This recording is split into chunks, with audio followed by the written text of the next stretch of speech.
Hello everyone, my name is Bill Urbanik. I'm one of the managing partners of SecondHalf Coach Wealth Management, and I'm here today with one of our strategic partners, Jessica Rafferty, who is a lawyer, and she specializes in the areas of estate planning, estate administration, elder law, special needs, trusts, and we're going to spend some time today talking about a few things, but the first thing I want to discuss is why you're actually here today all day.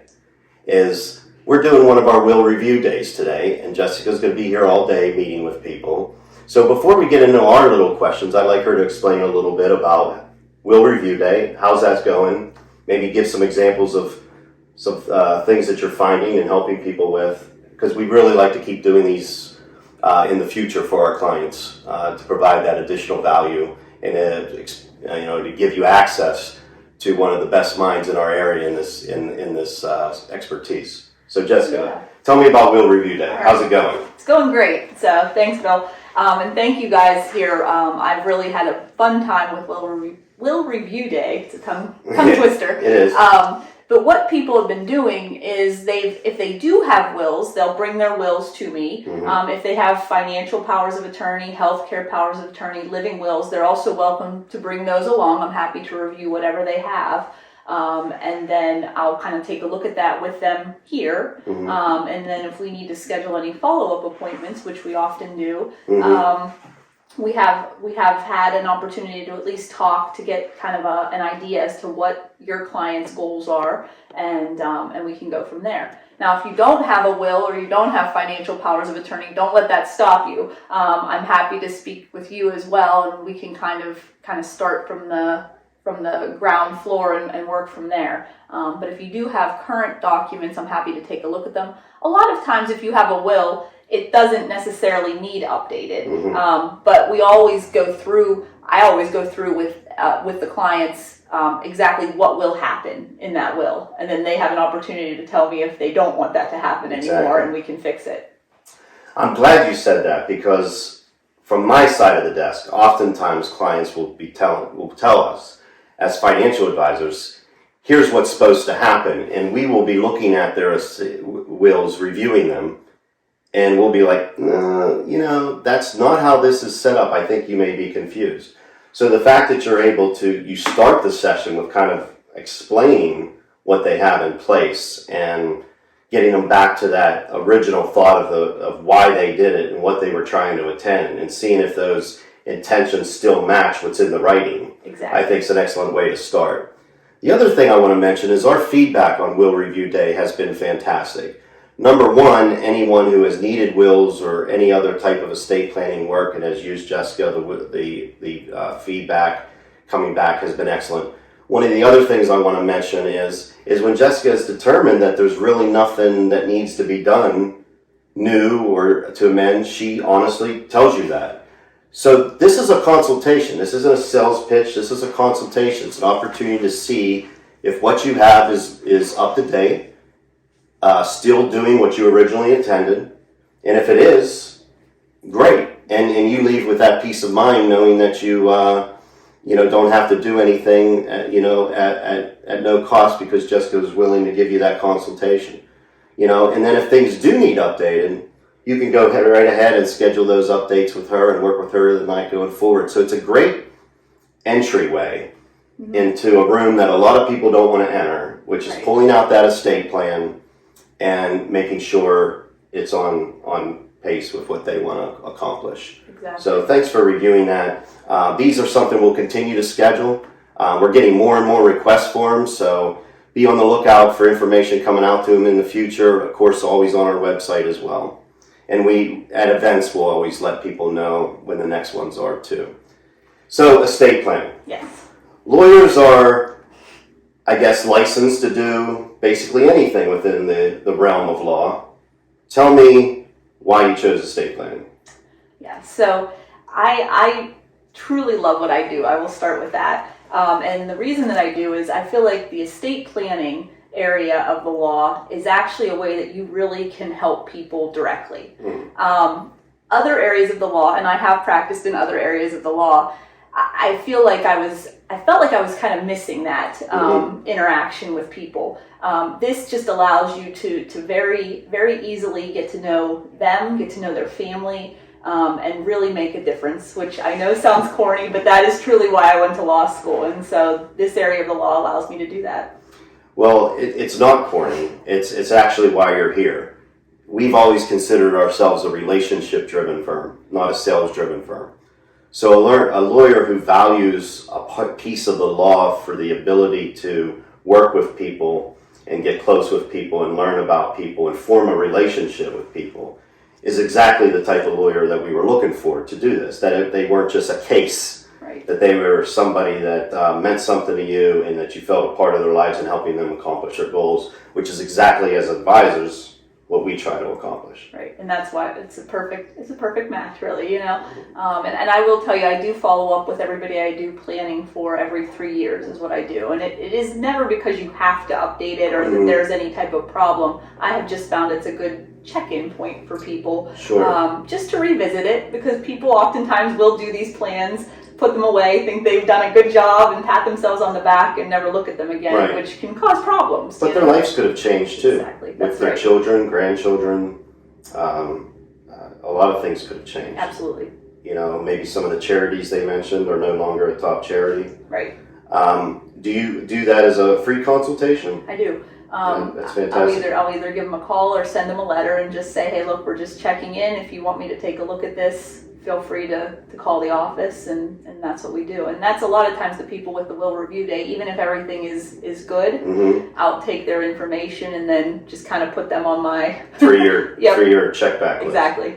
Well, that's another thing that I really love hearing, because you know here at SecondHalf Coach Wealth Management we do constant reviews with our clients, not only to review their account performance and the economic and market climate, current events that may be affecting things, but we also go back to those basics and review their risk tolerance, review their cash flow, review Sure. Are you still the type of investor that we originally had you invested for? Right. Because that could change too for a number of reasons. So I don't personally know any other lawyer doing estate planning that does regular reviews with clients at no cost to make sure everything is still in line. So that's music to my ears. So you had a big change recently. We did. Can you tell us about that transition a little bit, and how's that going? Yeah, so my dad and I, a little over a year ago, started our own firm, Rafferty Legal, and really the main reason that we did this was because I did want to focus on this estate practice.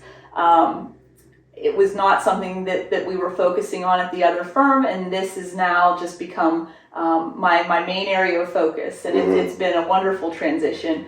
Everything has gone really smoothly. We're on Lincoln Avenue in Latrobe, which has been kind of a point of interest for people because there's sort of a long history with Lincoln Avenue. So my dad, many, many years ago, started his practice on Lincoln Avenue. Oh, wow. And he worked with Leonard Reeves and then Ned Nagel Sr. at the time. Okay. So I grew up going to Some an office. Some names that people are familiar with. Exactly. My parents had one of their very first apartments on Lincoln Avenue. Wow. And so when we were thinking about doing this, I actually went for a run on the path along Lincoln Avenue, and I saw this house for sale, which actually was, if anybody's familiar, John Roth had built this house actually in 1982 to be his insurance office. He was a nationwide insurance salesman and his home. And when I went for this run, I saw this for sale, and I couldn't remember what it had been, So I actually went home and I called my dad and I said, what was that? What was that place? And he said, that was John Roth's office. I said, what do you think about that? And he said, I think that'd be perfect. So that's what we did. We renovated it. And so January 24th of 2022, we opened the doors there, and it's been wonderful. Well, I give you a lot of credit for following your passion, taking that leap. Thanks. Making a change in your life so that you could focus in the area that you wanted to focus on. Not a lot of people would do that. Having known your dad for many years, he's one of my favorite people, great guy. Yep. And what a special opportunity to get to work closely with your dad here. Yep, it's been really great. That's special. And to have all that history behind you too is special as well. Yep. I had some opportunity to work with family early in my career with my father-in-law, who I learned a lot from, and that's an experience you'll value forever. Oh, for sure, for sure. We worked together for probably about 15 years before we did this, so we both knew we weren't going to kill one another. so it's worked out well. Now tell me, one of the things that I think people get confused with is everyone thinks like, do I need a trust, or that question comes up a lot. And could you just talk about really what a general estate plan is? And that, trusts play a part in advanced planning, but what is the general estate plan everyone should have? Yeah, minimum. Pretty much every person that walks through the door ought to have 4 documents. And so they're your will, which everybody knows about, everybody hears about the will, financial power of attorney, a healthcare power of attorney, and a living will. Okay. And generally speaking, those 4 documents will give somebody a solid estate plan. Now, that doesn't mean that there can't be a trust. There could be a trust separate and apart from the will, but you also can create trusts within your will. So if you have small children and you're concerned that you would not want your small child to get any type of large amount of money at the age of 18, you probably want to create a trust within your will. So if you passed away, that trust would then be created at that time. That would be true if you have a child that has special needs. You wouldn't want them to inherit a lump sum of money that would cause them to lose any benefits that they were receiving. So that trust can be created within the will. It doesn't have to be its own separate entity during your lifetime.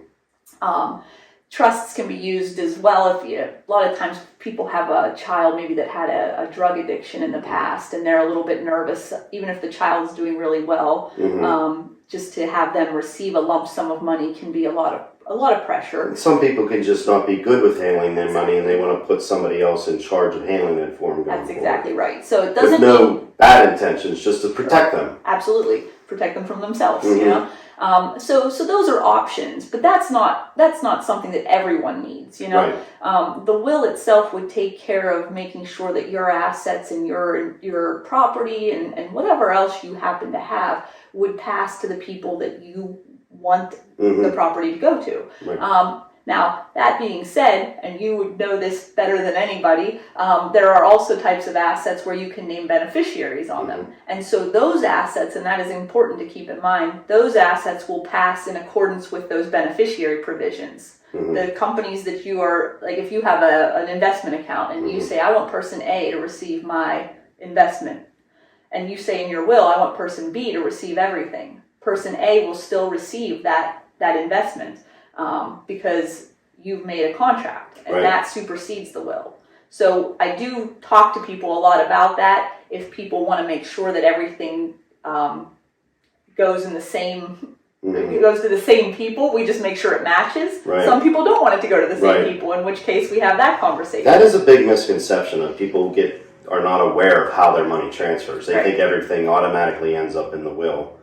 And better understanding how the by contract part of it works. Right. That also is a good tool for when you want to change or add the way somebody gets some of your money, versus like you can change a beneficiary in a way much easier than say amending a will or something like that. Definitely. And Jess said something else that is really important, that I want to mention. And I want everyone who is viewing to pay close attention to this. Wills, durable powers of attorney, living wills, trusts, those are tools. Those are tools meant to build a specific thing for a specific purpose. Unfortunately, there are lawyers out there who use these items as commodities for sale, not a tool to accomplish a task. I won't mention names, but they are out there, they're hosting steak dinners, they're saying everyone come to this steak dinner. They sell everybody on doing a trust on the premise of accomplishing 1 or 2 things, and they give everyone a package, like a one-size-fits-all package. And I can't tell you over the years how many times we've had to unwind those mistakes. So if you're being sold an estate plan at a steak dinner, they're recommending an estate plan that they don't even know you because they haven't even interviewed the 40 people in their audience. Be aware. Be aware. That's not the way you want to go for estate planning. You want to meet with a lawyer who sits down to you, goes over you, what you need, what you want to accomplish individually, and designs a plan specific for you, and uses trusts and these other things as tools when necessary, not as a way to make more money by selling a commodity, okay? So please, viewers, be aware of that and recognize the importance of that statement, please. Let's talk a little bit about living wills. Okay. Okay, and this would be the last thing we talk about. Okay. Okay. They've changed a little bit over the years. Can you address like why and how it's usually done by lawyers and how you do it differently and why you think that's important? Sure. So the living will, there are kind of two components to these medical decision-making documents. So there would be a healthcare power of attorney and then a living will. So the living will is designed to give guidance to your family and your loved ones if you were at an end-stage medical condition, which would be something that is going to result in your death despite the introduction or the continuation of medical treatment. Okay? Or you're permanently unconscious and the doctors are saying, hey, there is no realistic hope of any significant recovery here. Okay, so that's what the purpose of the living will is, which is different than the healthcare power of attorney, because in that instance, all we know is you can't communicate your wishes, but a decision needs made, but we don't know what the problem is, right? We're going to try and get you better. The living will really is at an end stage condition, and it can be so tremendously helpful to families. There was a case many years ago, and some of you may remember this. It was the Terry Schiavo case, and it was down in Florida. And the reason that this got so much play, so to speak, on the news was that she was married. She did not have a living will. Her husband recognized that she would not want to have been kept alive by artificial means. But her parents then came in and thought that there was going to be this miracle, so to speak, which I understand that, you know, as a parent, you would be hoping beyond hope that your child is going to be saved. But they had numerous doctors come in and everybody agreed that this woman was not going to recover. So the problem is that the husband and the parents now had these differing opinions as to what should happen here. And at that point, the doctors, they're not going to do anything because they're afraid of the whole situation. Because no one's on the same page. So the reason that this became so prominent is that people started recognizing if there was this conflict among family members, if everybody agrees, no problem, right? But when there's this conflict as to what should happen, you should have some document indicating what your wishes are. Yeah, and the chances of an argument or a disagreement or a difference of opinion between parents and in-laws, I mean, that's slim, right? Right? That doesn't happen much, so no need to worry about that. No, it happens quite frequently. It does. You know, and it does. That is the most, that's the biggest case that obviously drew a lot of attention and why we didn't know what Maria wanted, right? Right. You know, and so her not having those things in place. Now talk about what's happened since then. So Pennsylvania has sort of a form document that a lot of hospitals and doctors and things like that will use, and it's legal. It'll work, you know.